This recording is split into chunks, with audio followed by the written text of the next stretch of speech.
Hi dear friends, welcome to Kerala Spices. ഇന്ന് ഞാൻ വന്നിട്ടുള്ളത് നമുക്ക് വളരെ ഈസി ആയിട്ട് പെട്ടെന്ന് തന്നെ ഉണ്ടാക്കിയെടുക്കാൻ പറ്റുന്ന ചീരത്തോരൻ്റെ റെസിപ്പി ആയിട്ടാണ്. അപ്പോൾ നമുക്ക് റെസിപ്പിയിലേക്ക് പോകാം. ഞാനിപ്പോൾ തോരൻ ഉണ്ടാക്കാൻ വേണ്ടിയിട്ട് ഇത്രയും ചീരയാണ് എടുത്തിട്ടുള്ളത്. ഇനി നമുക്കിത് നല്ല ചെറുതായിട്ട് ഒന്ന് അരിഞ്ഞെടുക്കാം. ചീര കഴിക്കുന്നത് വളരെ നല്ലതാണ്. ചീരയിൽ ഒരുപാട് ആരോഗ്യ ഗുണങ്ങളുണ്ട്. നമ്മുടെ രോഗപ്രതിരോധ ശേഷിയൊക്കെ കൂട്ടാൻ ചീര നമ്മളെ സഹായിക്കുന്നുണ്ട്. ഇലക്കറികളൊക്കെ നമ്മൾ പറ്റുന്നിടത്തോളം നമ്മുടെ ഭക്ഷണത്തിൽ ഉൾപ്പെടുത്താൻ ശ്രമിക്കുക. അപ്പോൾ നമ്മുടെ ചീരയൊക്കെ അരിഞ്ഞു കഴിഞ്ഞിട്ടുണ്ട്. നമ്മൾ ചീര അരിഞ്ഞെടുക്കുന്ന സമയത്ത് അതിൻ്റെ തണ്ട് ഒഴിവാക്കേണ്ട, തണ്ടും കൂടെ ചേർത്തിട്ട് തന്നെ അരിഞ്ഞെടുക്കുക.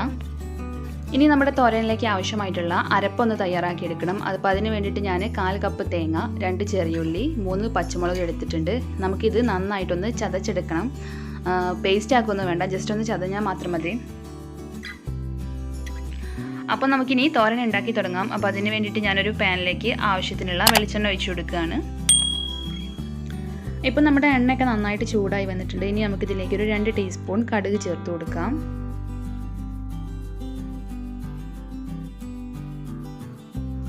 കടുകൊക്കെ നന്നായിട്ട് പൊട്ടിയ ശേഷം നമുക്കിതിലേക്ക് ഒരു തണ്ട് കറിവേപ്പില കൂടി ചേർത്ത് കൊടുക്കാം. അതിനുശേഷം നമ്മൾ നേരത്തെ അരിഞ്ഞു വെച്ചിട്ടുള്ള ചീര കൂടി നമുക്ക് ഇതിലേക്ക് ചേർത്ത് കൊടുക്കാം. ചീര കുക്ക് ചെയ്യാൻ ഒരുപാട് സമയമൊന്നും വേണ്ട. ചീര വളരെ പെട്ടെന്ന് തന്നെ കുക്കായിട്ട് വരുന്നതാണ്. നമ്മൾ പാനിലേക്ക് ചേർത്ത ശേഷം നന്നായിട്ട് തന്നെ ഒന്ന് മിക്സ് ചെയ്ത് കൊടുക്കുക, എല്ലാ ഭാഗവും ഒരുപോലെ കുക്കാൻ വേണ്ടിയിട്ട്.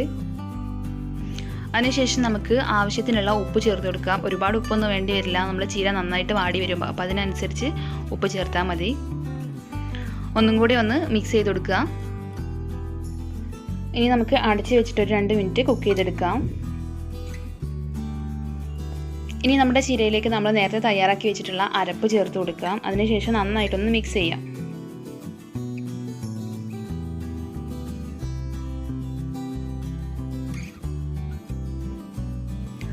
ഇനി ജസ്റ്റ് ഒരു മിനിറ്റും കൂടെ നമ്മളൊന്ന് കുക്ക് ചെയ്യണം, ആ തേങ്ങയുടെ ഒരു പച്ചമണം മാറുന്നവരെ. അപ്പോൾ നമ്മുടെ ചീര നന്നായിട്ട് കുക്കായി, നമ്മുടെ ചീരത്തോരൻ ഇവിടെ റെഡി ആയിട്ടുണ്ട്. എല്ലാവരും ട്രൈ ചെയ്ത് നോക്കുക. നല്ല ടേസ്റ്റി ഹെൽത്തി റെസിപ്പിയാണ്. നിങ്ങളുടെ അഭിപ്രായങ്ങൾ കമൻറ്റ് ബോക്സിൽ കമൻറ്റ് ചെയ്യുക. നിങ്ങൾക്ക് വീഡിയോ ഇഷ്ടപ്പെടുകയാണെങ്കിൽ ലൈക്ക് ചെയ്യുക, ഷെയർ ചെയ്യുക. അതുപോലെ ചാനൽ സബ്സ്ക്രൈബ് ചെയ്യാത്തവരാണെങ്കിൽ നമ്മുടെ ചാനൽ ഒന്ന് സബ്സ്ക്രൈബ് ചെയ്യുക. തൊട്ടടുത്തുള്ള ബെല്ലൈക്കൺ കൂടി ഒന്ന് പ്രസ് ചെയ്യുകയാണെങ്കിൽ ഞാൻ ഇടുന്ന വീഡിയോസിൻ്റെ നോട്ടിഫിക്കേഷൻസ് നിങ്ങൾക്ക് പെട്ടെന്ന് തന്നെ ലഭിക്കുന്നതായിരിക്കും.